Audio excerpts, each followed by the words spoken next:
The Sikha of Naso Aleph in Chelek Yud Gimel is unusual for these halakim that we've been learning in the past few months. It's very much a farbrengen kind of Sikha. In other words, it's farbrengen with us.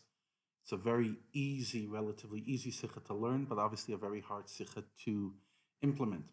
And this Sikha is based on a Maimer in Likutei Torah, the first Maimer of Likutei Torah of this week, Parshas Naso. On the words Naso Yisroish Bnei Gershon, you should pick up and count the people of Gershon. The Alter Rebbe asks questions, and the Rebbe repeats many of those questions and bases the answer on the Alter Rebbe's answer, and then takes it personal. So the basic question is, what's the relevance? If the tribes of Gershon, Kahas, and Merari were counted, and last week's parsha was Kahas, and this week's parsha is Gershon and Merari, what's its relevance? So the Rebbe first goes to a different topic, and he asks the question, why did the Yidden have to spend 40 years in the Midbar? Which is not a very specific question like the original question of the Sikha. Why do we need Gershon Gasmari? There's a much bigger question. Why did the Yidden, according to the Eibishter's Kavana, why did he need that we spend 40 years in the desert? Obviously, the simple reason is that we sinned, and therefore, with the Meraglim, we had to spend 40 years in the desert. But what's the Ruchniistic Pshat? And the Alter Rebbe explains in Likutei Torah that the reason we had to spend time in the Midbar with the Mishkan and all the Kalim was to break down the Yinikas HaChitzayim. We know that in this world, the Chitzayim, which means things outside of Kedusha, the only way they stay alive is when they have a Yinika. In other words, they're able to pull and nourish themselves somehow from the sources of Kedusha, and that vitalizes them and allows them to stay alive within this world. And where do they get their vitalization from?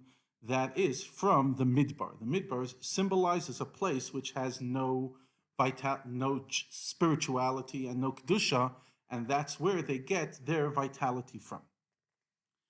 And by going into the Midbar with the Aron and all the Kalim and the Mishkan, we managed to be machnia, to break the source, the Yenika, the Chitzayim, and the Alter Rebbe explains that allows us eventually to bring Mashiach, because that started the process that we're able to eventually bring the Eibishter's light for Nigla Kvod Hashem and knock out all negation, all opposites to Hashem's revelation.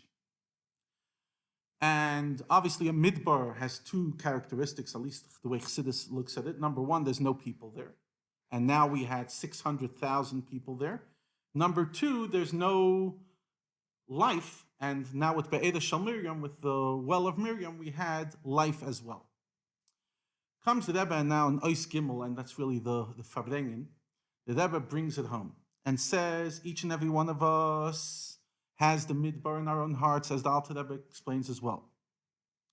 And when a person looks in themselves, they think that sometimes they are a Midbar, Ashelo Yoshav, Adam Elyon, that it's a place where Hashem cannot reside. Adam Elyon, Hashem, cannot find himself in my Midbar, because I'm living in a space that most Yidden don't know anything about Alikus. And those who know are far from perfect. And therefore, I'm living myself in a place that's a Midbar. I'm surrounded by a Midbar. And therefore, I could be disheartened. The Rebbe says a beautiful thing. Says, comes the to go into the Midbar and you could change it. And the Rebbe says over here, it's one of the big questions that people have about the whole value system of Shlichus and the whole institution of Shlichus is the famous Rambam that it says that if you live in a place that people aren't behaving rightly, you should leave. Says the Rebbe, it's not a steer. It doesn't negate what the Rambam says. Because why did the Rambam say that you shouldn't live in a place of where people behave in a way that you don't want to behave? That is because a person's nature, derech b'yasi shaladam, is to follow other people, to be a follower. So if you're a follower, taka, don't go there. But im machlit b'chol ha'toikif, says the Rebbe in Ara 19, if you decide with your entire passion and strength that you will change the surrounding and turn it over to good, comes Chazal and says, Hashem will give you the energy that you want and you'll be able to change the country.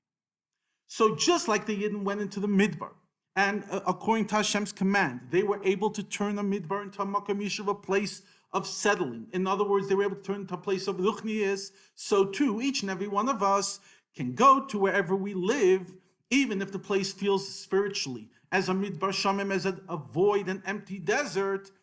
I can, because Hashem sent me there, and nothing that happens from Hashem is coincidence. If I'm here, I could turn it into a place for Hashem. And like the famous Rambam that the Rebbe always brings, that Lo Shevet Levi Bovad, that not only is Shevet Levi holy and dedicated to Hashem, but every person that decides to dedicate themselves to the cause will be given the strength.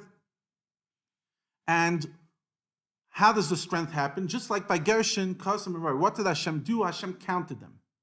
And what does counting do? Davar shebeminyan ein a batal. When something is counted, it cannot be nullified. So too, so that's how they got their importance, that they were able, through the avodah in the Mishkan, to transform. So too, each and every one of us is counted. In other words, we're ein a batal, we're not going to be nullified. In other words, we don't become a nothing. We're able to stand up against the world and fight the good fight and be able to transform it into a place of Yishuv.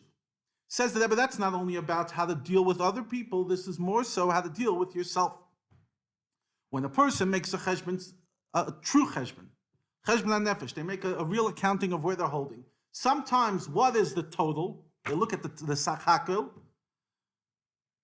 He sees that his behavior, my behavior, is like a midbar. I haven't moved anywhere. I haven't progressed in my spiritual growth. And therefore, I'm going to give up. I can't change. This is who I am. I'm a compromised, fragile human being.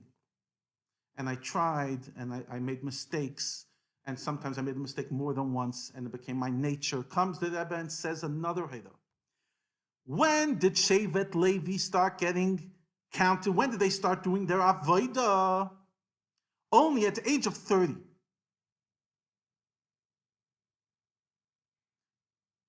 At the age of 30, that's quite progress, especially in that time. People didn't live that long.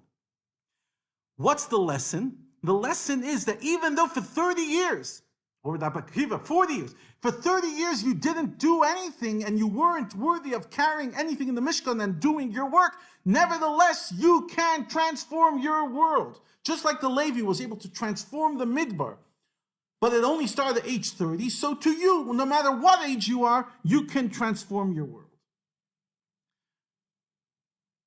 And the Rebbe says you do it in two ways, surmeira, by negating the bad, obviously not doing what's wrong, and asay tov, and focusing on positive. And the Rebbe brings a nekuda that the Mishkan was made out of coverings, and the Mishkan had many kelim. The coverings kind of protected it. That's the surmeira. Inside there was a lot of kelim.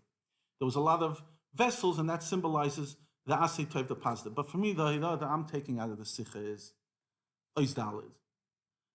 Ois gimel, we all know the idea of being in a place of shlichus and you're not going to be affected and you can transform the world. That's a great idea. That's an idea that we've heard. But this idea that a person thinks to himself, I'm a midbar, and then the lesson that Shevet Levi only started their work at 30.